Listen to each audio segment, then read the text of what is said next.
Баршаларыңызға сәлеметсіздер ме? Менің есімім Садық Ақжол. Бүгін бізде 9-шы семинар, тақырып 19-шы ғасырдағы ағартушылық пен мәдениет. 19-шы ғасырдағы қазақ даласында ағартушылық және мәдениеттің дамуы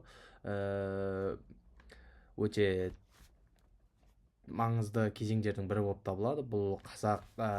Бұл ғасырда қазақ даласы Ресей империясының құрамына біртіндеп еніп, елдің саяси және әлеуметтік өміріне үлкен өзгерістер орын алған уақыт болатын.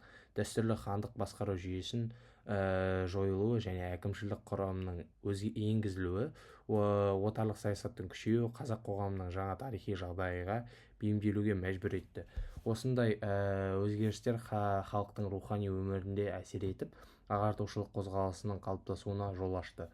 19 ғасыр ұлттың мәдениетінің жаңғыруы және білімге ұмтылу және ұлттық ой сананың оянуы дәуіріне ретінде тарихта қалды.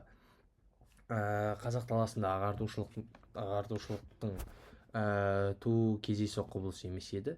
19 ғасырда Ресей империясына әскери бекіністер тұрғызып, әкімшілік реформалар жүргізіп, жаңа мектептер мен орындар ашты. Қазақ балалары омбы, орынбор сияқты қалаларда білім алуға мүмкіндік алды. Орыс және еуропалық ғылыммен танысуға, ұлттық санада жаңа ойлардың қалыптасуына әсер етті. Ағартушылық идеялардың таралуына ықпал еткен негізгі 4 фактор бар.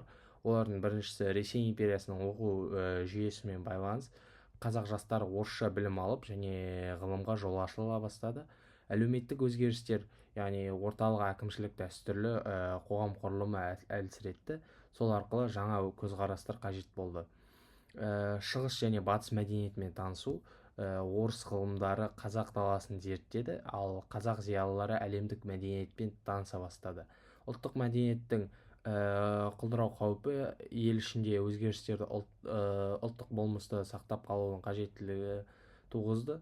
Осылайша 19 ғасырда қазақ даласында жаңа буын ағартушылары қалыптасты. Олар халықты сауаттандыру, ғылымға, өнерге шақыруға басты мақсат етті. Осы қазақ даласында 19 ғасырда ағартушылар ірі ағартушылардың бірі олар Абай Құнанбаев, Ыбырай Алтынсарин және Шоқан Уәлиханов. Жеке тоқталып өтсек, Шоқан Уәлиханов 1835 және 1965 жылдар аралығында өмір сүрген. Шоқан қазақ арасынан шыққан алғашқы кәсіби ғалым, этнограф, тарихшы және саяхатшы. Ол шығыс мәдениетін терең білген, батыс ғылымымен жақсы таныс болған. Омбы кадет корпусында білім алған Шоқанның ғылыми көзқарасы қалыптасып, ол Орта Азия халықтарының тарихи және мәдениетін зерттеуге үлес қосты. Шоқанның негізгі еңбектері олар Жоңғария очерктері, Алты шаһарда жағдай және қырғыздар туралы жазбалар. Ол қазақтың фольклоры, әдет ғұрпы, аңыздары туралы құнды деректер қалдырған. Шоқан ұлттық ағартушылықтың ғылыми бағытын дамытты және қазақ қоғамының өркениетті елдер қатарына қосу үшін білім мен ғылым қажет екенін айтты.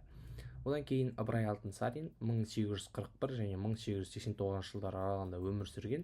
Ыбырай қазақ даласында тұңғыш педагог, алғашқы мектептердің негізін қалаушы. Ол халықты білімге жетелеп, қазақ балаларына арналған тұңғыш оқу құралын жазды, яғни қазақ хрестоматиясы.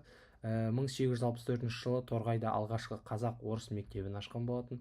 Кейін көптеген ауылдық мектептер мен қырғыз училищесінде ұйымдастырды. Оның жаңа айтып кеткендей қазақ хрестоматиясы атты қазақ білімінің жаңа дәуіріне басталуын көрсеткен болатын еңбегі. Ыбырай Алтынсариннің мақсаты қазақ халқын білімге, ғылымға тарту, надандық пен артқа қалушылықты жеңу, балаларды еңбекке баулу еді. Оның «Кел балалар оқылық» атты өлеңі ағартушылықтың ұранына айналған болатын. Абай Құнанбайұлы 1845-1904 жылдар аралығында өмір сүрген болатын. Абай қазақ әдебиеті мен философиясының жаңа кезеңін бастаған ұлы ойшыл. Ол халықты оқу, білімге, адамгершілікке, еңбекке шақырды. Абайдың шығармалары тек әдеби туынды емес, ұлттық ой-сананы өзгертетін рухани бағыт болды. Абайдың негізгі еңбектері олар қара сөздері, қазақ философиясының алтын қазығы, өлеңдері жастарға ғылымға, өнерге, еңбекке үндейді. Аудармалары, яғни Пушкин, Лермонтов шығармаларын қазақша сөйлетіп, қазақ балаларына осылайша орыс мәдениетімен таныстырған. Абай ағартушылығының рухани адамгершілік бағыттың негізгі өкілі болып табылады. Одан кейін айта кететін ол фольклор мен әдебиет. Бұл кезеңде ауыз әдебиеті дамуы жалғастырды. Қисса дастандар, батырлар жыры, лира, эпостар, мұралар кең таралды. Яғни қозы көрпеш, баян сұлу, ер тарғын, қобыланды батыр сияқты жырлар халық арасында қайта жаңғырды. Шортанбай Қанайұлы, Мұрат Мөңкеұлы, Дулат Бабатайұлы сияқты ақындар заманына өзгеріс, отарлық саясатты, қоғамдағы қайшылықтарды жырлаған болатын. Ал музыкадағы мәдениетке келетін болсақ, 19 ғасырда қазақ күй өнерінің шырқау биігіне көтерілген кезең. Құрманғазы, Тәттімбет, Дәулеткерей, Біржан Сал, Ақан Сері сияқты композиторлер қазақ музыкасын жаңа деңгейге көтерген болатын. Құрманғазының Сары арқа, Адай күйлері еркіндік идеясының көрінісі, әншілік өнерде дамып, қазақ мәдениеті бай музыкалық дәстүрлерге ерекшеленді. 19 ғасырдың екінші жартысында қазақ даласында жаңа үлгідегі мектептер ашыла бастады. Яғни қазақ, орыс мектептері, әскери училищелер, интернат пен медреселер. Жалпы қазақ жастары алғаш рет жоғарғы білім алуға мүмкіндік алды. Бұл ұлттың жаңа зиялы қауымының қалыптасуына жол ашты. Және 19 ғасырдың халықтың рухани жаңғыру дәуірі болды. Жалпы қорытындылай кетсек, бұл ғасырда ағартушылық идеялар таралып, ғылым білімге жол ашылған болатын. Шоқан, Ыбырай, Абай сияқты ұлы тұлғалар ұлттық ой-сананы оятты. Қазақ әдебиеті, фольклоры, музыкасы және басқа да салалары белсенді көтерілген болатын. Мектептер мен білім беру жүйесі қалыптасты. Ұлт мәдениеті жаңарып, 20 ғасырда ұлттық қозғалыстарға, көзқарастарға негіз болған болатын. Осылайша 19 ғасырдағы ағартушылық қазақ қоғамының дамуын жаңа арнаға бұрған тарихи кезең болып табылады.